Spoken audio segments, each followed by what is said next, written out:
आपने इन बार जगह आप प्रचार करिया हो तो केड़ा कहीं रुझान मिल रही है? बिल्कुल, जब मैं विश्वविद्यालय के अंदर आया हूं तो केवल छात्रों के लिए तो चुनाव लड़ रहा हूं। मैं खुद एक ग्रामीण क्षेत्र से रहने वाला व्यक्ति हूं, तो गांव से शहर की और अगर कोई पलायन करता है, विद्यार्थी आता है तो उनकी विश्वविद्यालय के अंदर कई प्रकार की समस्या होती है। हर बार ये चुनाव एक दो जातियों के बीच में लड़ा जाता है, लेकिन मुझे लगता है कि ये पहला चुनाव है जो छात्र तय करेंगे। जातिवाद से ऊपर उठकर केवल मुद्दों के ऊपर चुनाव लड़ेंगे छात्र शक्ति। नमस्कार, राम राम सार। विशेष तौर पर जलको के माध्यम से, जलको परिवार के माध्यम से आपके जो भी भाई देख रहे हैं उनको भी मेरा प्रणाम। सबू पहला जो आपरो पूरा परिचय है जो दिराओ। जी, मेरा नाम मोती सिंह जोधा है। परमाणु नगरी पोखरण के अंदर मेरा फलसूर्ण गांव है। वर्तमान में विश्वविद्यालय का एक छात्र हूँ। ये मेरा छोटा सा एक परिचय है। अच्छा, आप रही है जी की स्कूली शिक्षा कटो कहीं हुई है? स्कूली शिक्षा की आप अगर बात करो तो मेरी स्कूली शिक्षा अलग अलग जगहों से हुई है। आदर्श विद्या मंदिर फलसूर्ण, आदर्श विद्या मंदिर पोखरण और हनुमंत आदर्श विद्या मंदिर लाल सागर जोधपुर से, यानी कि विद्या भारती द्वारा संचालित जो विद्यालय है RSS द्वारा, वहां से मेरी पढ़ाई हुई है।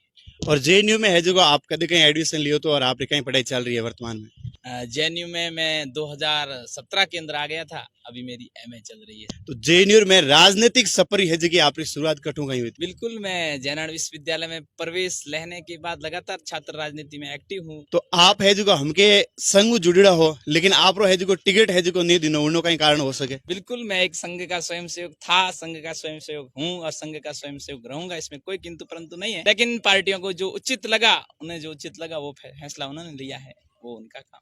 आप है जी निर्दलीय टाल्ट हो चुके हो, आपने इन बार जगह आप प्रचार करिया हो तो केड़ा कहीं रुझान मिल रही है? बिल्कुल, निश्चित तौर पर आज की अगर तारीख में मैं अगर कहूँ तो निर्दलीय के तौर पर 36 कौम के युवा साथी मजबूती के साथ में अपने भाई के साथ में खड़े हैं और जयनारायण विश्वविद्यालय का ये पहला चुनाव है जो छात्रों के द्वारा छात्रों के लिए चुनाव है। इसमें छात्र शक्ति जीत रही है। इन्हें अलावा है जो JNU मैंने और भी जगह प्रत्याशी है जो रविंद्र सिंह जी भाटी साहब है जो आप 2019 से मैंने पूरा समर्थन करियो तो, और इन बार वे है जो आपके समर्थन में नहीं है। देखिए, इसके ऊपर मैं टीका टिप्पणी नहीं करना चाहूंगा। वो उनका व्यक्तिगत जो फैसला था उन्होंने लिया है।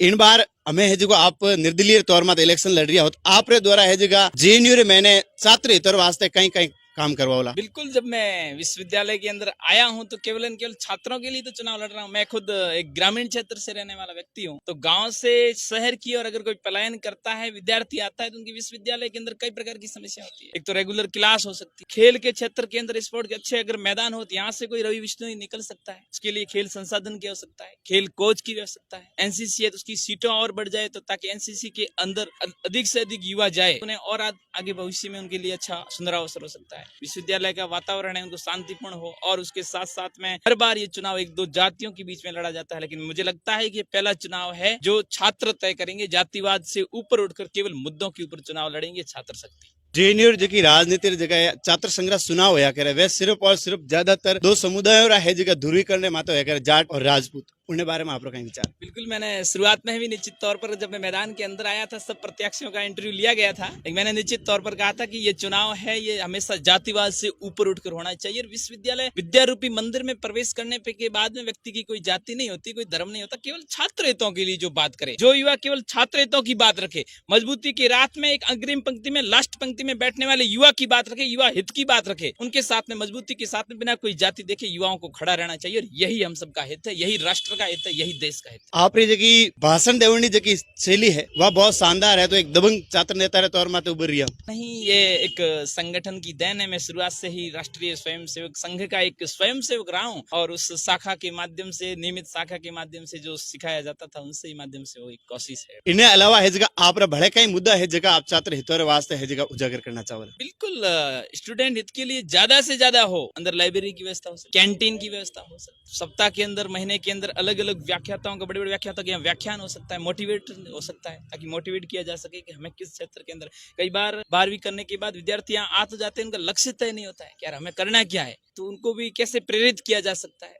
कई विश्वविद्यालय के अंदर कई युवा आते हैं जिनकी आर्थिक स्थिति कमजोर होती है, तो पढ़ नहीं पाते हैं, तो उनके लिए क्या सुविधा हम कर सकते हैं, अलग से उनके लिए हमें कोई पढ़ाने के लिए प्रोफेसर की व्यवस्था कर सकते हैं, नहीं सकते। कई मुद्दे हैं जो विश्वविद्यालय के लिए मेरा एक कोशिश है। मैं क्यों एक साधारण परिवार से आने वाला व्यक्ति हूँ, तो भली भांति जानता हूँ एक व्यक्ति की क्या स्थिति हो सकती है, किस प्रकार से विश्वविद्यालय के अंदर आने के बाद उसे समस्या हो सकती है। उस समस्या के समाधान के लिए मैं हमेशा तत्पर हूँ और स्टूडेंट हित के लिए तत्पर रहूंगा। और आज मेरी ताकत भी केवल छात्र शक्ति मेरी ताकत है। आप देख रहे हो मेरे साथ में सभी छात्र, कोई मजबूत खूंटा हो तो आप मुझे बता दीजिए। केवल छात्र शक्ति के बल पर यहाँ तक पहुंचा हूं और निश्चित तौर पर मुझे विश्वास है छात्र शक्ति पर, मुझे विश्वास है छत्तीस कौम